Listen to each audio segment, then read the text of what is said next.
इसे चुनावी पैतरा कहिए या फिर हकीकत, लेकिन बिहार में उपचुनाव ने महागठबंधन के दो बड़े दलों के बीच यानी कि कांग्रेस और राजद के बीच सियासी दुश्मनी बढ़ा दी है। बात यहां तक पहुंच गई है कि कांग्रेस के बिहार प्रभारी भक्त चरण दास ने बीते दिनों यहां तक ऐलान कर दिया कि भविष्य में भी राजद और कांग्रेस की राह बिल्कुल अलग होगी। यहीं पर वो नहीं रुके, आगे उन्होंने कहा कि आने वाले लोकसभा चुनाव में भी राजद और कांग्रेस की राह, उनके रास्ते बिल्कुल अलग है। हालांकि इस टूट के कयास बहुत पहले से लगाए जा रहे थे, लेकिन इतनी उम्मीद थी कि जब बात कांग्रेस के आला कमान तक पहुंचेगी तो शायद सब कुछ ठीक हो जाएगा, महागठबंधन के बीच में जो दरार पड़ी है वो ठीक हो जाएगी, लेकिन ऐसा नहीं हुआ। अब ये माना जा रहा है कि सोनिया गांधी के तरफ से आरजेडी सुप्रीमो लालू प्रसाद यादव को बड़ा झटका लगा है। बिहार विधानसभा उपचुनाव ही नहीं, आने वाले लोकसभा चुनाव में भी कांग्रेस बिहार की सभी 40 सीटों पर अपने दम पर मैदान में कूदेगी। भक्त चरण दास ने यह भी जोड़ा कि बिहार में हम अपनी ताकत पर खड़े होंगे और राजद से जमकर लड़ेंगे। हालांकि कांग्रेस के इस बयान को उपचुनाव में राजद पर बढ़त बनाने का प्रयास माना जा रहा है। वोट बचाने, काटने और बटोरने की रणनीति मानी जा रही है, इसलिए दोनों तरफ से तल्ख बयान सामने आ रहे हैं। एक दूसरे पर हमले में कोई कसर नहीं है, ताकि वोटर्स को बताया और समझाया जा सके कि दोनों के रास्ते अब अलग हैं। उपचुनाव की घोषणा से लेकर नामांकन वापसी की आखिरी तिथि से पहले माना जा रहा था कि दोनों दलों के बीच दोस्ताना संघर्ष होगा। दोनों दल के नेता दूसरे से आग्रह कर रहे थे कि आपसी तालमेल के आधार पर एक एक सीट बांट ली जाए। सत्ता पक्ष भी इसे नूरा कुश्ती ही बता रहा था, लेकिन जैसे जैसे चुनाव की तिथि नजदीक आ रही है, वैसे वैसे राजद कांग्रेस के नेताओं का फासला बढ़ने लगा है। राजद के राष्ट्रीय प्रवक्ता मनोज झा ने कांग्रेस नेताओं पर आरएसएस समर्थक होने का आरोप लगाया, जिसका उन्हें जवाब भी दिया गया। कांग्रेस के बिहार प्रभारी ने पलटवार करने में देरी नहीं की। उनका बयान आया कि उपचुनाव के नतीजे के बाद राजद का भाजपा के साथ गठबंधन हो जाएगा।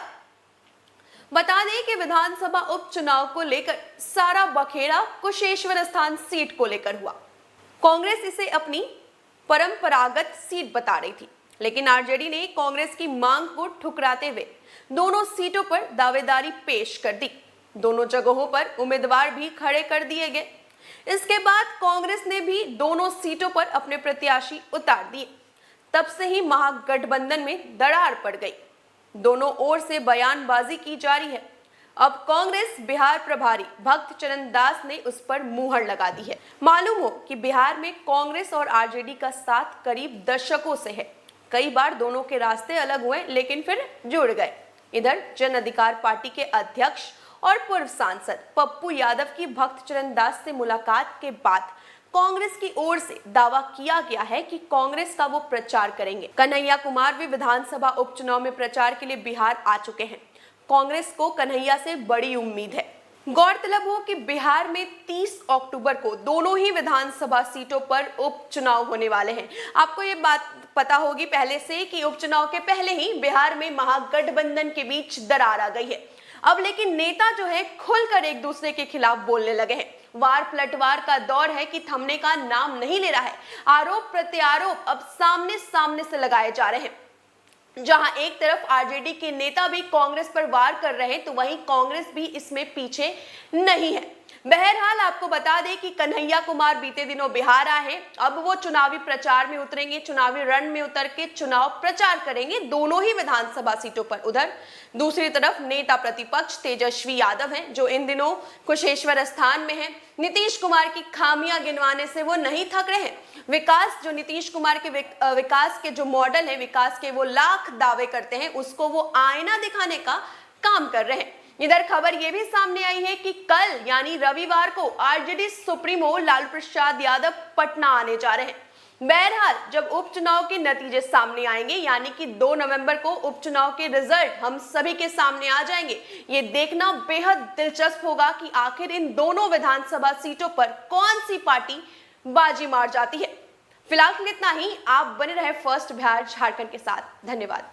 तंत्र मंत्र के बादशाह, भारत के जाने माने सर्वश्रेष्ठ गुरु खान जी मिलेगा हर समस्या का समाधान गारंटी के साथ। मेरी बेटी की शादी के लिए बहुत से रिश्ते आते थे, पर कोई न कोई अड़चन पड़ जाती थी। इसी वजह से मेरा पूरा परिवार बहुत परेशान था। बाबा जी की दुआओं से आज मेरी बेटी एक बड़े घर की बहू बनी।